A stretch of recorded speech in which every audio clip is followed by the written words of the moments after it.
Ako po si Jeffrey Nicdao, 45 years old, from Quezon City. Ang background ko po ay isang negosyante.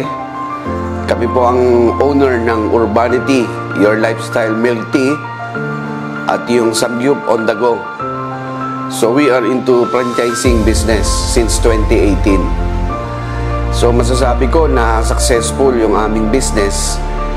Nakauna po kami sa milk tea, so talagang medyo namayagpag kami way back 2019. And up to now, buhay pa po ang aming company. So way back 2020 po, nagkaroon ako ng karamdaman na kung saan meron akong naramdamang severe back pain. So hindi po ako makatayo, hindi po ako makalakad. Lahat po ng activities ko, tayo, upo, higa, lakad, talagang ramdam na ramdam ko po yung pain sa likod ko.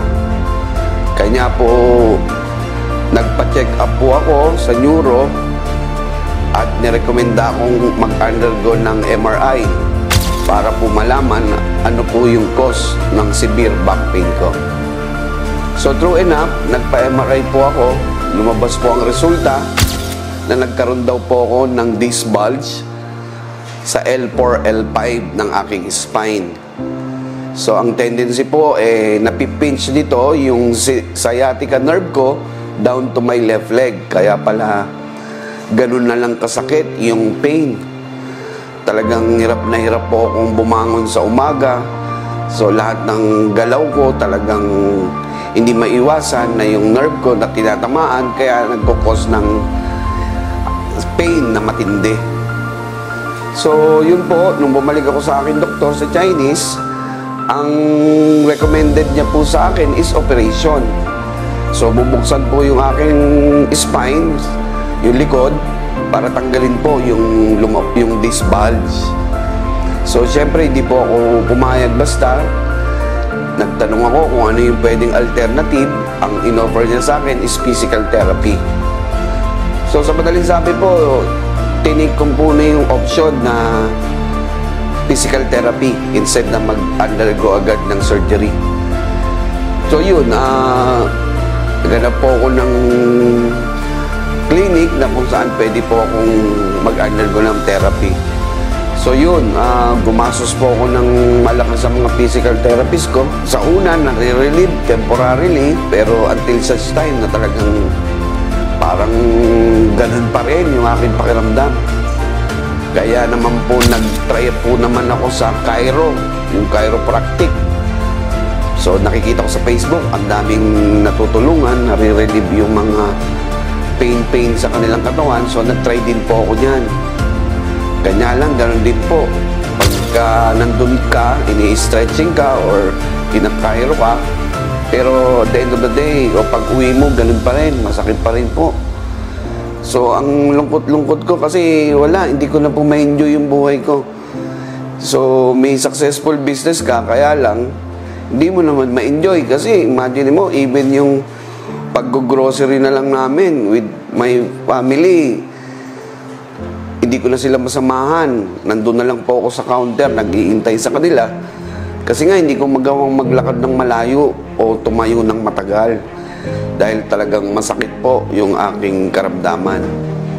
So, lungkot na lungkot po ako. Kaya lahat na lang ng pwedeng alternative talagang sinubukan ko. Isa pa dyan yung sa PGH. Ito po yung acupuncture. Pinatulan ko rin po yan. So every other day, nasa PGH po ako, nag-undergo ako ng acupuncture, yung tinutusok-tusok yung aking likuran. So pag nandun ka, tutusukin ka, nare-relieve. Kaya lang, pag tinanggal na yung tusok, maya-maya, babalik naman yung pain. So talagang, ang hirap po. Kung minsan, naiyak ako sa gabi kasi yung pain talagang yung level mataas, masakit po siya. So, ako, willing akong gumastos, gumaling lang kasi ang katwiran ko, ang pera po kikitain, pero mangyayari yun pag healthy ka. Pero kapag may sakit ka, talagang affected po lahat. Spiritually, mentally, physically, financially, lahat. Kaya ang gusto ko gumaling, mawala, ma-resolve yung problema ko. Until nakita ko yung Dear Placenta sa internet. So, nireview ko po siya, nag-research po ng kaunti. Ayun, maganda po. Sa tingin ko, makakatulong. Sabi ko nga, lahat sinubukan ko eh. So, nung nakita kong okay siya, magta-try sana akong mag-take. Meron pong available dito. Galing pong ibang bansa.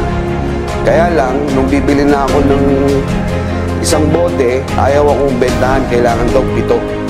So, 20,000 per bottle siya that time. So, kailangan 7 daw. So, feeling ko parang ino-hold up ka. Parang gano'n, no?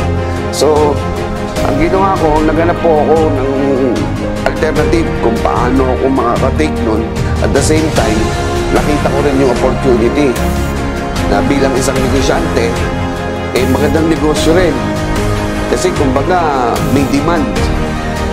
So, nung nalaman kong galing daw sa Singapore yung produkto, so, lumipad po ako ng Singapore. So, in short po,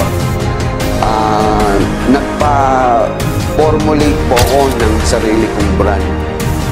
Kasi talagang gusto ko rin masubukan kung talagang ito na ba yung solusyon sa matagal ko ng problema.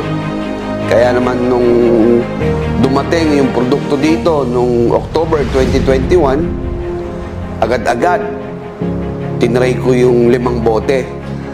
At yung 5 bote po, pinadala ko sa FDA para po magkaroon ng certification or mapa-approve po siya. So while waiting po sa approval from FDA, sinubukan ko na po siya. So sa ganung bagay po, October, November, December, in 3 months time po na pag-inom, naka-4 na bote po ako, nakaramdam po ako ng ginhawa.